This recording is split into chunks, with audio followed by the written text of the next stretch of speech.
Hello అండి విజ్ఞాన్ గారు. ఎట్టకేలకు తెలంగాణలో ప్రతిష్టాత్మకంగా నిర్వహించబడిన మిస్ వరల్డ్ పోటీలు విజేతను కూడా ప్రకటించారు థాయిలాండ్ అమ్మాయి. నిజంగా చెప్పండి చాలా బాగుంది ఆ అమ్మాయి. ఏం చెప్తారు మీరు? నాకు యాక్చువల్‌గా ఫస్ట్ నుంచి ఫాలో అవుతున్న మిస్ వరల్డ్ మంది మనం గచ్చిబౌలిలో ఓపెనింగ్ సెరమనీ నుంచి అంతమంది అమ్మాయిలు చక్కగా వచ్చారు. నెక్స్ట్ ఇంక ప్రతి ఈవెంట్ వీళ్ళు ఇక్కడ ఉన్న మన అన్నీ తిరిగారు. అండ్ ఇంకొకటి చాలామంది విమర్శిస్తున్నారు. వీళ్ళని తీసుకెళ్ళి చార్మినార్‌లో తిప్పారు, వీళ్ళని తీసుకెళ్ళి గోల్కొండలో తిప్పారు, వీళ్ళని అవును. తీసుకెళ్ళి వరంగల్ చూపించారు. యాక్చువల్‌గా రూల్ ప్రకారంగా చూపించాలి. ఇప్పుడు నీ మిస్ వరల్డ్ పోటీలు అమెజాన్ అడవిలో ఎక్కడైనా పెట్టావనుకో, ఆ లోపలికెళ్ళి ఆ తండాలను చూపించాలి, ఆ పిల్లలతో మాట్లాడించాలి, వాళ్ళకి నువ్వేమైనా ఇవ్వాలి, వాళ్ళు ఏమైనా ఇస్తే తీసుకోవాలి, వాళ్ళతో ఇంటరాక్ట్ అవ్వాలి. ఆ లోకల్ హెరిటేజ్ ప్రాపర్టీస్ అన్నీ తిరగాలి. ఇది పేజెంట్లో భాగం అనమాట. అందుకు వీళ్ళని తిప్పారే తప్పితే అదేం లేదు.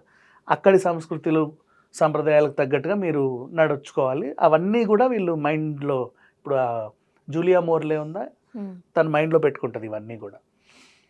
అండ్ ఇట్లాంటి పోటీలు మన దగ్గర అయ్యాయి. ఓవరాల్గా సక్సెస్ఫుల్ అయితే కంప్లీట్ చేశారు.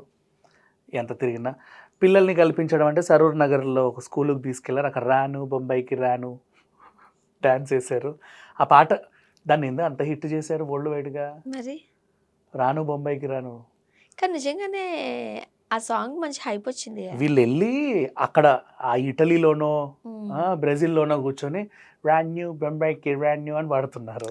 పాట ఇంతకు వాళ్ళు డౌన్లోడ్ చేసుకుంటున్నారు. అంటే రీల్స్ వరల్డ్ వైడ్ చూడలేదా మీరు? దాంట్లో చూస్తున్నా. కొంతమంది ఫారినర్స్ చేశారు ఆ సాంగ్ చేశారు ఆల్రెడీ. చేశారు అదే చెప్తున్నా. నచ్చింది వాళ్ళకి ఎందుకు అంటే నాటు నాటు కంటే హిట్టేగా హిటే. కదా, నాటు నాటు వరల్డ్ హిటే. వైడ్గా అవును. నాటు విజువల్ నాటు డాన్స్ వచ్చిన వాళ్ళు కొంతమంది మాత్రమే చేశారు. ఇది అందరూ చేస్తున్నారు. అది మాస్ సాంగ్ కదా. కానీ పాపం ఆ బొంబాయి చూడకుండానే పోయారు. చూసారో లేదో. అవును నిజం. కొంతమంది ఫ్లైట్స్ బాంబే నుంచి ఉంటాయిలే, వాళ్ళు అప్పుడు చూస్తారు, ఓ ఇదేనంట బొంబాయి, ఎయిర్పోర్ట్ చూస్తారు. ఎయిర్పోర్ట్ చూస్తారు, అంత మించి ఇంకేం ఉండదు. సో వాట్ ఎవర్, మొత్తానికైతే సక్సెస్ఫుల్గా కంప్లీట్ అయింది. అయితే miss India last miss world మన మిస్ ఇండియా మన మిస్ ఇండియా నందిని గుప్తా 6 6 6 6 ఉండే, ఒక్కొక్క ఖండం నుంచి 6 6 6 6. ఆ 6 నుంచి 2 మెంబర్స్ని పిక్ చేస్తున్నారు టాప్ 8కి. ఈ టాప్ 8లో స్థానం కోల్పోయారు. ఇటు పోలాండ్ని థాయిలాండ్ని పిలిచారు. ఓకే పర్లేదులే, వీళ్ళిద్దరు వచ్చారు. ఇండియానా అంటే ఏషియన్ అండ్ ఓషియానా కలిపి జరిగినటువంటి ఈ ఎంపిక అక్కడ వెళ్ళిపోయింది నందిని. పెద్ద డిసప్పాయింట్మెంట్. అంటే టాప్ 32 వరకు వచ్చింది, టాప్ 8కి రాలా. ఇక 8లో 4 మెంబర్స్ పిక్ చేశారు. ఇథియోపియా అమ్మాయి వచ్చింది, మార్తిని అమ్మాయి వచ్చింది, మార్తినిక్, అలాగే థాయిలాండ్, పోలాండ్ అమ్మాయి కూడా ఉంది. ఇక నెక్స్ట్ ఈ నలుగుట్లో కానీ యాక్చువల్గా పోలాండ్ అమ్మాయిలు చాలా బాగుంటారు. పోలాండ్ అమ్మాయి ఇక్కడికి వచ్చిన ఆవిడ బాగా హైట్ ఉంది, బాగుంది. తను అక్కడ కూడా చెప్పింది ఏంటి, సేవా కార్యక్రమాలు చేసేదంట. ఈ కిరీటం నాకు వస్తే నేను ఇంకా ఎక్కువ సేవా కార్యక్రమాలు చేస్తాను, ఇప్పటివరకు పోలాండ్లోనే చేస్తున్నాను, ప్రపంచవ్యాప్తంగా చేయాలని ఉంది అని చెప్పింది.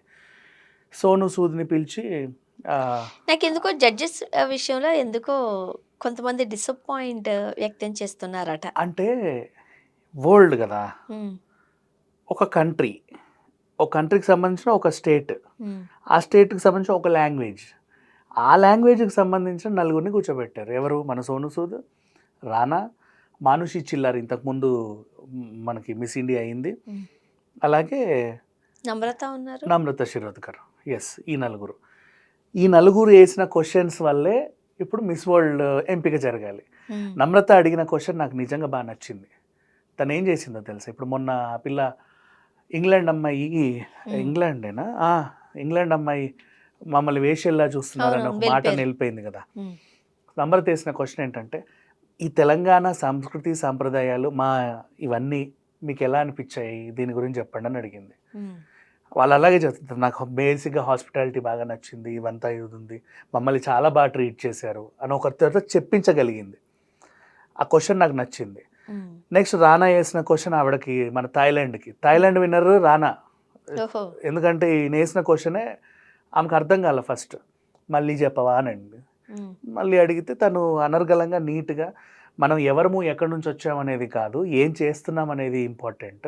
ఈ కిరీటం నాకు కాకపోతే ఇక్కడ ఉన్న వాళ్ళు ఎవరికైనా రావచ్చు, ఎవరికి వచ్చినా నాకు సంతోషమే. కానీ వచ్చిన తర్వాత దాని బాధ్యతను ఆ 1 year వరకు సక్రమంగా నిర్వర్తిస్తే దీనికంటే ఒక వాల్యూ ఉంటుందని చెప్పింది. ఆ మాట నెగ్గింది. కరెక్ట్ కూడా. మీతో నువ్వు అడిగిన క్వశ్చన్కి ఆన్సర్ చెప్పారు కానీ వాళ్ళ అభిప్రాయం చెప్పాల, అక్కడ పోయింది.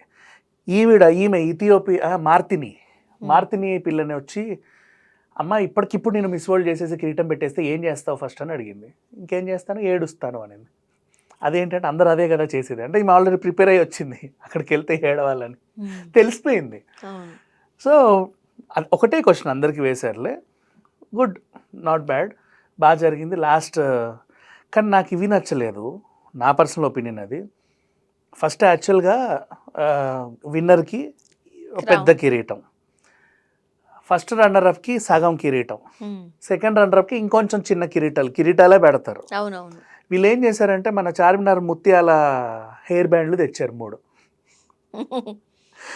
టాప్ 3 నెక్స్ట్ 3 పీపుల్కి ఆ ముత్యాల హెయిర్ బ్యాండ్లే పెట్టేశారు, అందరికి ఒకటే ఈక్వల్. ఈవిడకి మాత్రం ఆవిడ కిరీటం తీసి ఈవిడకి ఇచ్చారు.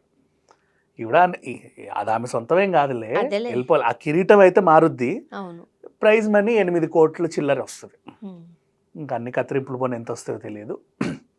ప్రైజ్ మనీ ఒక 8 CR. అండ్ వీళ్ళకు ఉండే ఫెసిలిటీస్ ఏంటంటే వితౌట్ పాస్పోర్ట్ వీసా కొన్ని దేశాలు హ్యాపీగా తిరగొచ్చు.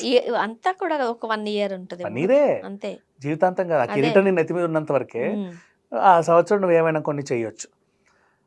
మీకు మీ సొంత లాంగ్వేజ్లో సినిమా ఆఫర్లు వచ్చినా నటించుకోవచ్చు, ఇంకేమైనా, ఇంకా మీ ఇష్టం, అది మీ కెరీర్ మీ ఇష్టం. ఓన్లీ వీళ్ళకి అంటే వీసా అట్లా లేకుండా కొన్ని కంట్రీస్ అయితే వాళ్ళు ఫ్రీగా వెళ్ళి రావచ్చు. ఎక్కువ సేవా కార్యక్రమాలకి వీళ్ళని రిప్రజెంటేటర్గా వీళ్ళు ఇచ్చే అవేర్నెస్ కూడా బ్రెస్ట్ క్యాన్సర్ అవేర్నెస్, లేకపోతే ఇంకేమైనా లేడీస్ ప్రాబ్లమ్ సంబంధించిందో, లేకపోతే శానిటరీ ఇష్యూస్ గురించో, ఇట్లాంటి ఏమైనా ఉంటే వీళ్ళు దాన్ని ముందుకు తీసుకెళ్ళి ఒక అవగాహన కల్పిస్తారు. గుడ్.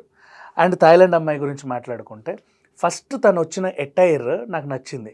నీకు ఎలా చెప్పాలి అంటే, గోవా వెళ్ళావుగా, థాయ్ మసాజ్ సెంటర్స్కి ఫొటోస్ థాయ్ అమ్మాయిలను వేస్తారు కదా, అది వాళ్ళ సంప్రదాయం థాయి. ఆ సేమ్ ఆ గెటప్లో వచ్చింది, గ్రీన్ కలర్ ఎటైర్లో. తర్వాత ఫైనల్లో తన ఎటైర్ నాకు నచ్చింది, పోనీటైల్ వేసి ఇక్కడ కొప్పిలా పెడతా. అంటే హెయిర్ స్టైల్లో కూడా నీ కాన్ఫిడెంట్ లెవెల్స్ ఉంటాయి, చాలామందికి తెలియదు. నువ్వు లూజ్ హెయిర్ వేసుకునే వాళ్ళ లెవెల్లో కాన్ఫిడెన్స్, టై చేసి వేసుకునే వాళ్ళు ఒకటి, పోనీటైల్ ఇక్కడ రబ్బర్ పెట్టేది ఇక్కడ రబ్బర్ పెట్టి వదిలేసే వాళ్ళ కాన్ఫిడెంట్ లెవెల్స్ కొంచెం డిఫరెంట్గా ఉంటాయి. ఇప్పుడు స్పోర్ట్స్ ఆడే పిల్లలు ఉంటారు కదా, ఇక్కడ నుంచి ఇట్లా పోనీటైల్ వేస్తారు, వాళ్ళలో కొంచెం కాన్ఫిడెన్స్ లెవెల్స్ ఎక్కువ ఉంటాయి. చూడు, నీ హెయిర్ స్టైల్ని బట్టి కూడా కొన్ని ఉంటాయి. ఈ అమ్మాయి హెయిర్ స్టైల్ నచ్చింది అండ్ ఆ ఎటైర్ కూడా బాగుంది, షీఈస్ గుడ్. మంచి అమ్మాయికే ఇచ్చారు. మరి నందినికి వచ్చి ఉంటే బాగుండేది, రాకపోవడం కూడా ఒక ఇంత మంచి. మన దేశంలో జరిగింది కాబట్టి మనం ఇచ్చుకున్నాం అంటారు.